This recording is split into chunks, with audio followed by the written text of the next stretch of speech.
E aí, galera, beleza? A gente está aqui hoje para ter uma aula, né, sobre isomeria plana e introdução à isomeria espacial, que é a isomeria cis e trans ali, para depois a gente partir para aquela parte do carbono quiral, tá? Então a gente vai falar disso agora. Seguinte, primeiro tipo de isomeria. Primeiro, o que é isomeria, né, Ronde? Que eu não lembro. Isomeria, para ter isômero, você tem que ter dois compostos com a mesma fórmula molecular. Você conta o número de carbonos, o número de hidrogênios. Se bater a mesma fórmula molecular, eles são isômeros. Aí existe, dentro da isomeria, ela é dividida em dois grupos.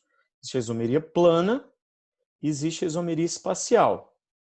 A isomeria plana, ela é dividida em 5 casos. E a isomeria espacial é dividida em duas. A isomeria geométrica e a isomeria óptica. A isomeria geométrica, ela tem sistemas de nomenclatura. Existe o sistema de nomenclatura cis e trans, que o pessoal fala como isomeria, mas é um sistema de nomenclatura.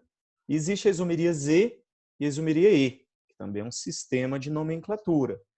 Existe a isomeria óptica, que a gente vai estudar no futuro próximo, que é a isomeria do carbono quiral, que é aquele carbono ali, que em volta dele, todos os ligantes dele ali são diferentes. E a isomeria plana ela é dividida em 5 casos. Né? Existe a isomeria funcional, isomeria de cadeia, pode ser chamada de isomeria de núcleo ou esqueletal. Existe a isomeria de posição, a isomeria de compensação, a metameria, a tautomeria. A tautomeria também pode ser conhecida ou chamada de isomeria dinâmica, os isômeros ali em equilíbrio dinâmico. A tautomeria, a gente vai ver depois, é um caso especial de isomeria de função. E a compensação é um caso especial de isomeria de posição. Onde os isômeros ali ficam, se são heterogêneos, vocês vão entender mais para frente. Então a gente vai na manha aqui e tal, para vocês não ficarem estressados. De isomeria para frente, às vezes os meninos têm um pouquinho mais de dificuldade. Terminando isomeria, a gente tem que ver reações. Então é uma sequência bem agitada aí de conteúdo. Os principais casos de isomeria de função que existe é o aldeído e a acetona, né? O aldeído adora ser isômero de função da acetona, o éter e o álcool. O éter é coquezinho, né? O álcool é aquela hidroxila aqui, ó, no carbono saturado e tal. E o éster e o ácido carboxílico. Só tem esses, Ronde? Não. Existem vários casos de isomeria funcional. Isso aí é um exemplo de isomeria de função. São 3 exemplos. Por exemplo, tem isomeria de éter com fenol. Depois a gente coloca alguns exemplos aí no quadro, melhorzinho, para a gente quebrar a cabeça. Mas assim, das 5 isomerias planas que existem, a funcional ela é a mais importante. Por exemplo, esse éter aqui, ele é isômero desse álcool de cadeia. A cadeia aqui é heterogênea, a cadeia aqui é homogênea. Mas você não põe isomeria de cadeia aí. Vai colocar isomeria de função. Que das 5, a funcional é a mais importante. O cara é um álcool, o outro é um éter, o cara é um aldeído, o outro é uma acetona. Esse é o caso mais importante. E fazer a lista, né, gente, de isomeria que eu mandei para vocês está bem puxadinha. O segundo exemplo de isomeria é a isomeria de posição. Na isomeria de posição, pode mudar, né, de posição um radical orgânico, uma insaturação, ou um grupo funcional mesmo. Vocês podem observar aqui, ó, que isso aqui é um alcano, e isso também é um alcano. Então, eles têm a mesma função. O exemplo de baixo são 2 álcois. Então, são isômeros de função, não. Tem a mesma função. Mas nesse aqui, a hidroxila está no primeiro carbono. Aqui a hidroxila está no segundo carbono. Então, a hidroxila mudou de posição. Isomeria de posição. Aqui, ó, o radical metil está no segundo carbono. E aqui o radical metil está no terceiro. Então, o metil mudou de posição. Sempre conferindo se tem a mesma fórmula molecular. Às vezes o cara coloca 2 caras assim, eu pergunto o tipo de isomeria, você já sai marcando aí posição, função, tautomeria, e você nem conferiu se os dois têm a mesma fórmula molecular. Pode observar que os dois aqui, ó, é C6H14 e aqui os dois é C3, né, H8O. São isômeros de posição. O próximo caso, e depois a gente vai dar uma treinadinha, montar isômeros e tal, isso aí você tem que sentar e fazer exercício, cara, quebrar a cabeça mesmo. O terceiro exemplo de isomeria, né, isomeria, aqui eu não coloquei, isomeria de cadeia. Pode ser chamada de isomeria de cadeia, isomeria de núcleo, ou isomeria esqueletal. Tem isomeria de cadeia, isomeria de núcleo esqueletal. Na isomeria de cadeia, os caras têm as mesmas funções, né, orgânica, mesmo a cadeia aqui é normal. Onde eu tenho que voltar e dar uma revisada? Quem tem um pouquinho de dificuldade com orgânica tem que estar sempre revisando as funções e as cadeias. Saturada, insaturada, homogênea, heterogênea, normal, ramificada, né? Essa cadeia aqui, ó, é uma cadeia normal e essa cadeia aqui é uma cadeia ramificada. As cadeias são diferentes, entra como isomeria de cadeia. Aqui é o butano, aqui é o metilbutano. Beleza? O próximo exemplo, né, é a isomeria conhecida como metameria ou isomeria de compensação. Essa isomeria, ela só ocorre se as duas cadeias que você estiver analisando forem cadeias heterogêneas. Né? Às vezes os meninos confundem muito, isso aqui marca posição lá e tal. É um caso especial de isomeria de posição? É. Que serve para cadeias heterogêneas. Quais as funções, Ronde, que mais aparece com metameria ou compensação? O éter, porque você tem que lembrar que está aqui o éter é coque. O éter tem, né, o oxigênio entre carbonos aqui. É o éster aqui é o etanoato de metila, que é o metanoato de etila. Então o éster também sofre tautomeria, ou metameria. E aqui é a amina, ó. Isso aqui é a metilpropioamina, isso aqui é a dietilamina. Você pode verificar que em todos os exemplos, os dois que você está comparando têm o heteroátomo, que é o átomo diferente do carbono entre carbonos. As duas cadeias são cadeias do tipo heterogênea. Então, um coquezinho aí, ó, o O entre carbonos, aqui também o O entre onde? Se fosse, sei lá, um éter e um álcool. Não, aí o álcool tem cadeia homogênea. Aí o álcool e o éter vai voltar lá e vai entrar como isomeria de função. Aqui as duas têm que ser heterogêneas.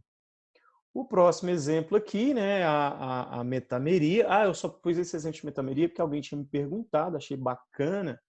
Onde é uma metameria para composto cíclico, composto fechado? É sim, isso aqui é um exemplo de metameria. Olha só que doido. Aqui, ó, tem um oxigênio carbono 1 e 2 não, tem um oxigênio aqui, numerado de 1 e 2. Aqui tem um carbono separando os dois, então iria para 1 e 3. Aqui tem um no primeiro e um no quarto, então os oxigênios. Na verdade, esse oxigênio aqui ficou fixo e esse segundo que foi mudando de posição. Aqui é 1,3 dioxana, de 1,3 e aqui 1,4. Ele chamou de orto, meta e para, tá vendo? A gente acha que só existe ali para o benzeno, para composto de cadeia fechada, e tem esse exemplo aí interessante pra caramba, orto, meta e para. Então, é metameria isso aí também, ou isomeria de compensação. O último exemplo, né, de isomeria plana, um exemplo conhecido como tautomeria ou isomeria dinâmica. Essa tautomeria ou isomeria dinâmica, na minha época, né, 1930, a gente colocava que isso aí era um caso particular de isomeria de função, explicava lá para o professor, ficava feliz. Agora você vê em vestibular o cara colocando aí como se fosse uma isomeria nova e tal, então tem que colocar. Mas é o seguinte, essa aqui só ocorre se o cara tiver líquido, se o cara estiver analisando, ou em uma solução. Então tem que estar, não dá para analisar gás, nem sólido, ou é líquido ou é uma solução. Solução ali, eu falo um solvente qualquer. Isso aqui é o seguinte, tem que falar mais coisa, que aqui tem umas coisas mais interessantes, mas é assim, ó, é quando o enol, tem 3 exemplos famosos, mas o mais comum é assim, um enol virar um aldeído, ou o enol virar uma cetona, que é conhecido como aldenólico, quando vira enol, ou cetoenólico, quando o enol vira cetona. E tem um que é o de uma amida virando um iminoálcool e tal, que é um pouquinho mais chato ali, que a gente vai ver depois. Eu queria que vocês observassem o seguinte, ó. Aqui eu tenho um enol, o enol tem uma ligação dupla. A ligação dupla, ela é uma ligação pi. Ligação pi, ela pode se deslocar. A ligação sigma, ela é feita entre 2 átomos, ou 2 orbitais, de maneira frontal. Já a ligação pi, ela foi feita de maneira paralela, 2 átomos de maneira paralela. Essa ligação dupla aqui, ó, que é a ligação pi, ela pode subir para o oxigênio, e o oxigênio pegar esse hidrogênio dele aqui, ó, e transferir para esse carbono CH2 aqui. Daí, se ele é um carbono CH2, aqui vai ficar um CH3. Quando essas hidroxilas, quando esse OH está em carbono terminal, né, carbono das pontas, o nosso enol vira um aldeído. Ó, duplazinha subiu, hidrogênio desceu, então hidroxila nas extremidades, o nosso fenol virou aldeído. Aí, esse equilíbrio é conhecido como aldoenólico. Ô, Ronde, esse equilíbrio ele tem algum favorecimento ali para um lado ou para o outro? Tem sim. O aldeído ele é mais estável que o enol. Quando esse oxigênio pega esse par de elétrons da dupla aqui, ó, ele por ser mais eletronegativo, ele demora mais para devolver, tem mais dificuldade em devolver isso aqui, então a gente acha e fala que o aldeído é mais estável que o enol. Inclusive, você não vê nada para vender com o nome enol. Você vê para vender com o nome do aldeído ou da cetona. Este baixo aqui mesmo, gente, ó, é a acetona que a gente usa, isso aqui, né, a propanona, ou simplesmente nomenclatura usual, acetona. Isso aí é a acetona que a gente usa para tirar o esmalte. Não vem o nome do enol ali, vai vir o nome da cetona. Essa dupla, né, ela sobe aqui. Ah, Rondinho, quando que eu sei que vira cetona? Quando essa hidroxila aqui, ó, tá ligado num carbono secundário que fica no meio, a dupla sobe, o hidrogênio desce, aí o nosso enol pega e vira uma cetona. É um equilíbrio cetoenólico. Mesma coisa dos aldeídos, serve o mesmo raciocínio. As cetonas, elas são mais estáveis do que os aldeídos. O equilíbrio está mais deslocado para o lado da cetona. Eu não concordo colocar essa seta aqui assim, essa eu peguei da internet. Essa seta, dupla seta assim, são estruturas canônicas ali, igual o benzene e tal. Isso aí deveria ser uma setinha ida e uma voltando que simboliza equilíbrio químico, tá? Mas aí não tem nada não. Tem um outro exemplo interessante, cara, de isomeria, tautomeria, que é a amida virando um iminoálcool. A amida, né? É interessante esse negócio que isso aqui é uma amida, ó, esse nitrogênio. Até ensinei para vocês que as amidas fechadas são conhecidas como lactamas. Vou falar amida fechada ou tem vestibular, às vezes coloca como lactamas. Vou até relembrar isso. Quando é um éster cíclico aqui, ó, uma lactana, né? Uma amida fechada é uma lactama. Olha o que aconteceu aqui. Vê? Essa ligação dupla do oxigênio aqui, ó, de vermelhinho, ela desceu para o N, agora o N tem a dupla, e o N pegou um hidrogeninho dele e transferiu para o oxigênio. Isso também é uma tautomeria. É uma amida virando uma função que a gente chama ela de iminoálcool. Amida virando um iminoálcool. Isso aqui não é amina porque o N está fazendo a dupla, e a gente chama isso aí de imino. Tem um nome interessante, ó. A gente fala que isso aqui é a guanina, né? Guanina, citosina, adenina, isso aí é um negócio conhecido como base nitrogenada. Ah, alguém me perguntou onde? Por que que adenina, citosina, guanina são bases nitrogenadas? Porque são aminas. Assim, ó, amina, aqui ó, outro grupo amina, e essa amina aqui é interessante, essa amina aqui da guanina, ela forma 3 pontes de hidrogênio. Quando a guanina, por exemplo, liga com a adenina, que também formam 3 pontes de hidrogênio, a ligação do DNA ali, ela é mais difícil de ser rompida. Então, olha só que bonitinho. Aqui tá certo o equilíbriozinho, tá vendo? Aqui é uma forma cetônica que a gente fala, tá? Essa duplazinha aqui, e aqui a gente chama de forma enólica da guanina. Então, também, né? Podia fazer uma questão de bioquímica mais puxada, vestibular tipo uma FUVEST da vida e tal. Falar alguma coisa sobre DNA, de base nitrogenada, sobre pontes de hidrogênio.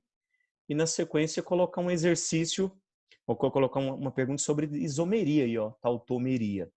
Então é tautomeria que existe entre esses caras aí. Beleza?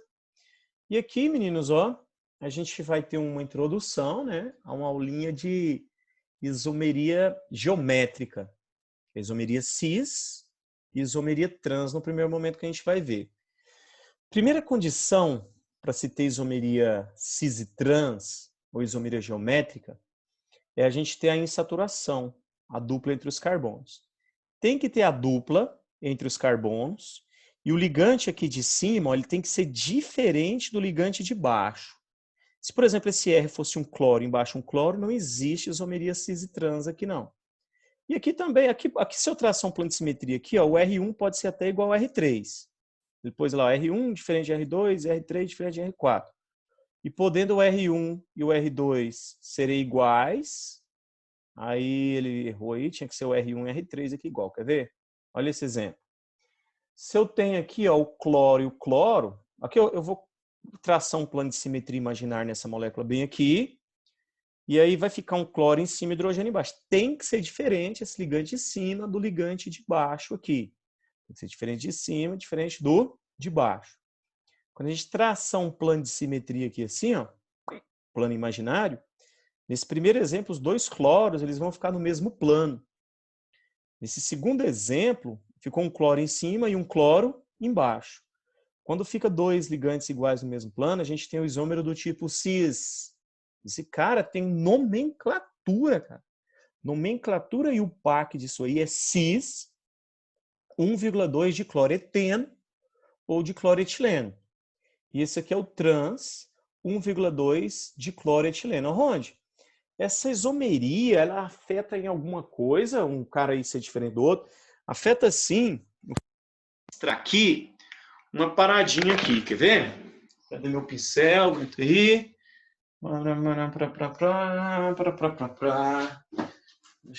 Aqui. Saca só, meninos. Deixa eu ver se aqui dá para enxergar. Aqui, ó. Quando eu tenho esses dois cloros no mesmo plano, aqui, assim, ó.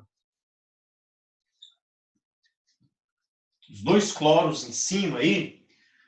Se você traça um X nessa molécula, o cloro puxa elétrons aqui e o carbono puxa do hidrogênio, aqui puxa e puxa. Isso aqui gera um vetor resultante bem aqui, ó. Duas forças no mesmo sentido geram um vetor resultante aí, e essa molécula fica com um vetor resultante diferente de zero. Moléculas que têm vetores resultantes diferentes de zero são moléculas polares.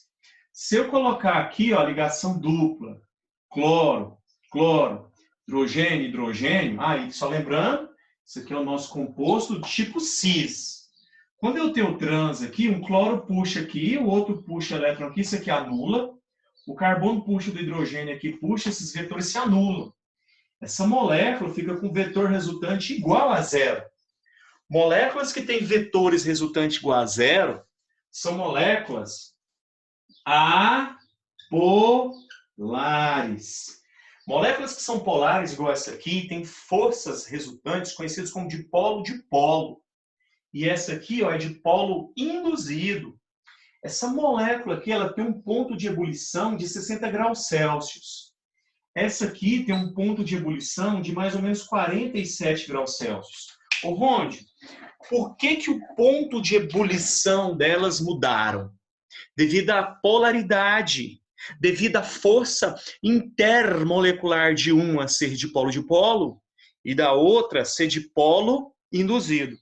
Quanto maior essas forças intermoleculares, maior o ponto de ebulição.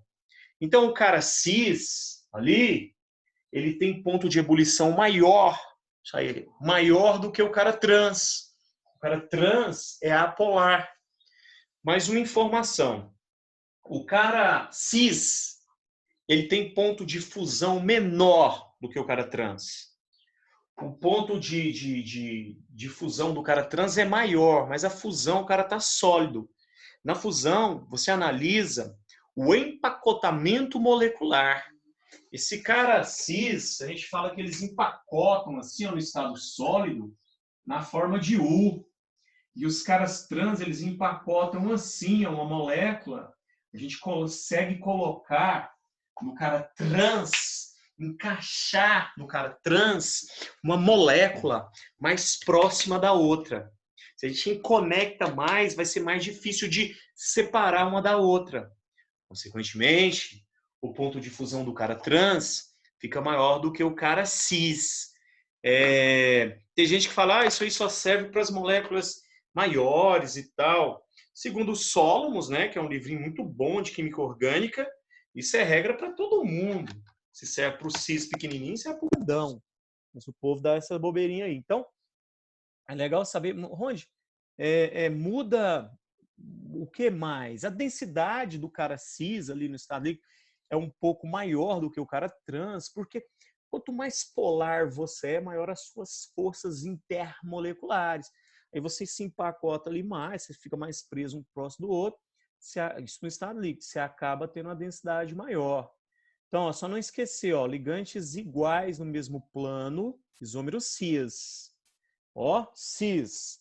Os dois no mesmo lado. Trans, um em cima, o outro que ali embaixo. E aqui, meninos, eu tenho uma isomeria cis e trans para compostos de cadeias fechadas. Os compostos de cadeias fechadas também têm isomeria cis e trans. Eles não precisam da ligação dupla, da insaturação, mas você tem que ter lá 2 carbonos com ligantes diferentes. Então eu coloquei aqui, ó, é legal saber esses hidrogênios aqui, deixa eu te explicar uma parada. Esses hidrogênios que ficam assim, ó, para cima, a gente chama de hidrogênios axiais. Tem uns que ficam assim, ó, desenho retinho, esses são os equatoriais, mas ele não vai precisar não, por enquanto. Porque eu quero te mostrar que, nesse primeiro exemplo, hidrogênio em cima, hidrogênio embaixo, não tem como analisar cis e trans. Agora, olha esse carbono onde o mouse está. Ele tem um metil aqui em cima e o outro embaixo. Esse metil aí, na verdade, eu poderia falar que esses dois metil aqui, de azulzinho, tá os dois para o meu lado, para frente aqui, porque isso aí está no espaço, geometria disso aí é tetraedro. Eu poderia falar que esses dois hidrogênios aqui tá para trás, aí para o lado de vocês. Então, os metil para frente e hidrogênio para trás. Se eu cortar essa molécula, bluf, cai o metil os dois metil no mesmo plano. Quando ficam os ligantes aqui, ó, iguais no mesmo plano, a gente chama de isômero cis. Já esse segundo exemplo, você tem um metil para frente, vamos falar que ele está para o meu lado aqui, e o outro vamos falar que está para trás. Se você vir cortar essa molécula, você vai ter um metil para frente e outro para trás, você vai ter o isômero do tipo trans. Eles são diferentes, Rondinhos? Está parecendo que é igual? São sim. Olha outra curiosidade, que doideira. Se você pegar esse primeiro exemplo e cortar ele bem aqui no meio, assim, ó, pum, o lado esquerdo dele é igual ao lado direito. Se você pegar esse cara aqui e cortar, ficar um metil para frente, outro para trás, o lado esquerdo dele não é igual ao lado direito. A gente vai ter um composto aqui sem simetria. É legal esse negócio, é um carbono. Você vai dizer, mas nem tem carbono quiral, né? Nem chegamos nisso ainda, mas não tem simetria. Esse cara trans aqui vai ter um cara que a gente vai estudar depois, não precisa ficar preocupado agora não, a gente vai ter uma aula só disso. Você vai ter um cara aqui destrógero, um cara aqui levógero, e esse ainda vai ter disso aí uma mistura racêmica. Agora esse não, esse cortando aqui, ó, o lado esquerdo é igual ao direito, ele tem simetria. Esse não possui simetria.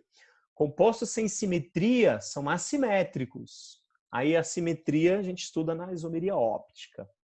E aqui, meninos, ó, tem um finalzinho, que é o sistema de nomenclatura E e Z. O sistema de nomenclatura E e Z, ele é usado quando todos os ligantes são diferentes. É um sistema de nomenclatura. Z, acho que é Zutizen, E, Tigen, C é alemão. O Z é mesmo lado, lados iguais. Está do mesmo lado os caras que você vai analisar ali. E o E em lados opostos. Olha que doido essa nomenclatura Z e E.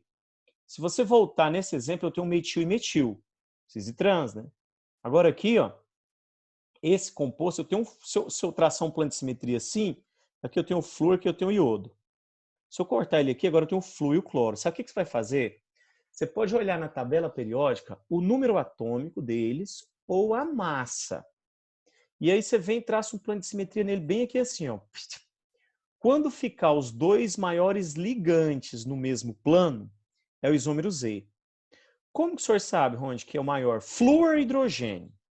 O flúor tem número atômico 9 ou massa 19. O hidrogênio 1. Então o maior ficou do lado de cima, aqui o flúor. Do outro lado a gente tem o iodo e o cloro. O cloro ele tem massa 53. O iodo, me perdoa, 127 a massa dele. E o cloro 35,5. Então do lado aqui direito o maior ficou para cima também, aqui do mesmo lado, vamos falar assim, do mesmo plano. Se eu cortar aqui e ficar os dois maiores no mesmo plano, a gente chama de Z. Tá? Então você analisa cada carboninho desse. Ó. Aqui eu tenho o carboninho de novo. Flúor e hidrogênio, o maior ficou em cima, que é o flúor. Aqui eu tenho o cloro e iodo, o maior é o iodo, ficou embaixo. Se ficar um grandão em cima e outro embaixo, quando você cortar, é o sistema de nomenclatura, faz isomeria E e Z. Não, não. É um sistema para dar nomes. Ó. Z, o cloro no primeiro carbono, o flúor no segundo, o iodo no primeiro, eteno. E, cloro, flúor, iodo, eteno. É para dar nomenclatura. Igual cis e trans, também é para nomenclatura. Tem um caso também que eu acho muito massa de isomeria cis e trans, que é o caso do ácido maleico e do ácido fumárico. Isso cai muito em vestibular. Dá para analisar com eles várias propriedades químicas e físicas, que é diferente um do outro, ponto de fusão, ponto de ebulição, e uma reação química. É interessante esse ácido aqui, esse é o butenodioico. Tá vendo aqui onde tem a dupla? Tá vendo que tem 2 hidrogênios aqui no mesmo plano? E aqui em cima, isso aqui, meninos, é uma carboxila de ácido carboxílico. As duas não ficou para cima? Se eu traçar um plano de simetria bem aqui na dupla, ó, vai ficar as 2 carboxilas em cima e os 2 hidrogênios embaixo. Então, as carboxilas ficaram no mesmo plano. Esse isômero é o isômero do tipo cis. Se você vir na dupla aqui agora e cortar, vai ficar um hidrogênio em cima e outro embaixo. Esse isômero é o isômero do tipo trans. Se você pegar o ácido maleico, que é o primeiro, e aquecer, ele sofre uma desidratação e forma uma função orgânica conhecida como anidrido. As carboxilas no mesmo plano eu consigo desidratar ele intramolecularmente e formar um anidrido. Já esse ácido fumárico, que tem uma carboxila em cima e outra embaixo, ele é trans, ele não sofre desidratação. Se um cara desidrata e o outro não desidrata, eles têm uma propriedade deles em comum ali, que é a desidratação. Vou mostrar ali no quadro, para você ver como é a reação química, tanto que é massa. Saca só, vou apagar aqui, vou os 2 aqui. Tá enxergando eu aí, né? Opa. Aqui, ó. O ácido maleico, ele tem a duplazinha e os 2 hidrogênios ficam do mesmo lado. Você pode pôr ele em pezinho assim, não tem problema não. Aí olha só o que acontece com ele. Ele tem uma carboxila aqui e a outra aqui. Eu vou colocar ela assim para você entender mais fácil. Então, esse cara é o nosso cara cis. O fumárico, né, que é o nosso cara trans, ele fica com a carboxila de um lado e o hidrogênio aqui, ó, do mesmo lado. Então, você está vendo que as carboxilas estão em lados opostos? Esse, meninos, é o nosso isômero do tipo trans. Se você aquece o de cima, né, ele perde água bem aqui assim, ó. As 2 hidroxilas se juntam e formam água e ele forma um anidrido conhecido como anidrido maleico. Ele faz isso aqui, ó, isso é uma função, viu, gente? O anidrido, ele é instável e tal. Vou aqui o carbono aqui, papá, mais H2O. Essa função orgânica que tem 3 oxigênios se chama anidrido, ele é bem estável. Se você joga água de novo nele, ele vai quebrar e volta a virar o cara cis. Já esse aqui, pelo fato das carboxilas estarem em lados opostos, ele não vai sofrer essa desidratação. Você tenta aquecer ele, a reação química não ocorre. Então, é uma propriedade diferente dos dois. Se é uma propriedade diferente dos dois, né, eu poderia fazer assim, né, Bocozão? Olha lá, ó, vem comigo agora. Tá pequenininho. Ó, o de cima é o cis, as carboxilas no mesmo plano. Aquece, ele vai perder a água e formar esse anidrido. O de baixo está um de um lado ou do outro, quando você aquece, ele não sofre a tal da desidratação. Então, cis desidrata e outras não. Outra coisa, esse cara cis, ele tem uma solubilidade até boa, interessante na água de cabelo, mas é boa. Depois a gente olha. E esse trans, ele é bem pouco solúvel em água. Porque o cara cis, ele é polar. E o cara trans aqui é mais o quê? Apolar. E a regra na química é semelhante dissolve semelhante. Um cara cis polar vai querer se dissolver num cara também polar. Um cara trans vai querer se dissolver num cara apolar. Então, cis e trans é isso. 2 ligantes iguais no mesmo plano, você chama de cis, mudar lá, chama de trans. Eu vi aqui um negócio que eu queria mostrar para vocês, tá vendo? Mas tem que fazer os exercícios da apostila e ver o que dá. Aqui, ó. Eu coloquei a reação aqui e tô lá fazendo no quadro igual um torbal, mais CB. Ó, o maleico vai sofrer a desidratação com aquecimento, vai formar o anidrido maleico, que pode sofrer essa isomeria doidona aí, não sei o quê. O fumárico não sofre. Aqui tá o fumárico, ele falando que não sofre a desidratação, só o maleico que sofreu a desidratação. Existe, meninos, é muito raro, eu já vi em vestibular, né, cair isso. Isomeria, cara, cis e trans para metais. É um pouquinho meio chato ali de entender a configuração espacial, mas pode aparecer. Existe um composto muito famoso para o tratamento do câncer, que é a cisplatina. Existe a cis, existe a trans. Dá uma olhada aqui para ver se vocês entendem esse negócio. Aqui você tem uma molécula que tem uma geometria que chama bipirâmide de base quadrada. Isso aqui, ó, seria a base do bichinho, tem uma parte de cima e uma parte de baixo. Aqui, ó, nesse níquel, eu tenho um cloro ligado em cima e aqui eu tenho uma amônia. Aqui eu tenho um cloro em cima e um cloro embaixo. Se você analisar esses dois aqui, ó, aqui você tem cloro, os dois aí um meio para trás, e aqui amônia. Aqui eu tenho amônia e amônia. Se eu traçar um plano de simetria nesse composto aqui, ó, eu tenho o cara cis. Se eu traçar nesse camarada aqui, ó, eu tenho o cara trans. Aqui os dois cloros, ó, que está no mesmo plano. Lá ficou um cloro e uma amônia. Não tem como a gente chegar, né, em isomeria óptica, porque a aula senão está ficando muito comprida, mas nossa próxima aula tem uma aula bem extensa sobre isomeria óptica. A gente vai ficar um tempão falando de carbono quiral. Eu mando os slides depois, vocês analisarem isso aí. E resolver a lista, né? Nossa próxima aula a gente vai resolver a lista de isomeria aí. Fica com Deus.